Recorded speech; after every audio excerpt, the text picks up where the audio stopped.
এই 5টা স্টেপস যদি আপনারা ফলো করেন তাহলে আপনারা অনেক সহজেই আপনাদের স্ক্রিন টাইম কমাতে পারবেন।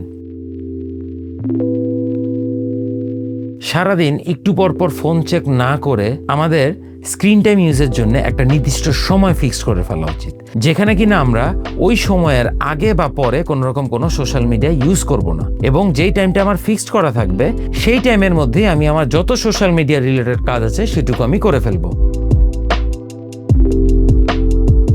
আমরা আমাদের হাতের ফোনটাকে আসলে সবসময় দূরে রাখবো আমাদের কি মোমেন্টগুলোর ক্ষেত্রে, যেমন জিমে, কিংবা খাবার খাওয়ার সময়, কিংবা কোনো কাজ করার সময়, কিংবা দিনের শুরু কিংবা দিনের শেষে। নোটিফিকেশনগুলো ম্যানেজ করা, যেই অ্যাপ্লিকেশনের নোটিফিকেশনগুলো আসলে আমাদের দরকার হচ্ছে না সেগুলো আমরা টার্ন অফ রাখবো, আর যেই মোস্ট ইম্পর্টেন্ট অ্যাপ্লিকেশনগুলো আমাদের নোটিফিকেশন দরকার সেগুলাই শুধুমাত্র আমরা অন রাখবো। যখন আপনার সব সোশ্যাল মিডিয়ার নোটিফিকেশন অন থাকবে, তখন যদি আপনার একটা পছন্দের ক্রিয়েটার কোনো ভিডিও আপলোড করে, তখন আপনি সেটা নোটিফিকেশনের থ্রুতে কোনো না কোনোভাবে আপনি সেই ভিডিওটাতে ঢুকে যাবেন। আর আপনি যদি আপনার নোটিফিকেশন ম্যানেজমেন্টটা প্রপারলি করে রাখতে পারেন, তাহলে কিন্তু এই নোটিফিকেশনগুলো আসলে আপনার কাছে আসবে না, এবং আপনিও কিন্তু তখন আসলে সোশ্যাল মিডিয়ায় যাওয়ার যে ইচ্ছাটা সেটাও আসলে কমে যাবে।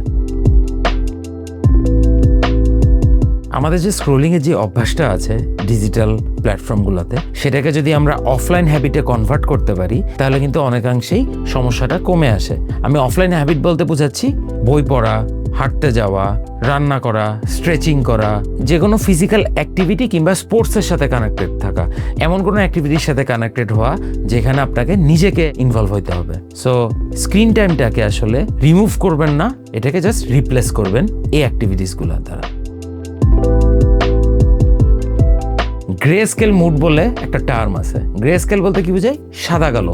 যে কোনো জিনিস আসলে আমাদের চোখে সাদা কালো দেখতে খুব একটা ভালো লাগে না, যতটা দেখতে ভালো লাগে কালারফুল কোনো জিনিস। তো এখন আসলে বিভিন্ন রকম অ্যাপই পাওয়া যায় যেটা কিনা আপনি আপনার ফোনকে গ্রে স্কেল করে ফেলতে পারবেন, মানে সেম জিনিস থাকবে সাদা কালো। সো আপনি যখনই কোনো কিছু স্ক্রল করবেন কিংবা সোশ্যাল মিডিয়া গো থ্রু করবেন, আপনি আসলে খুব বেশিক্ষণ কন্টিনিউ করতে পারবেন না, বোরিং লাগবে।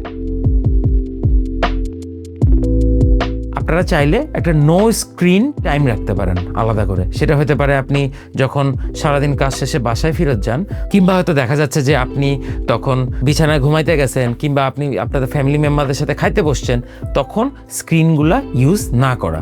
সো এই টেকনিকগুলো আপনারাও ফলো করতে পারেন, হয়তো আপনাদেরও স্ক্রিন টাইম কমে যেতে পারে।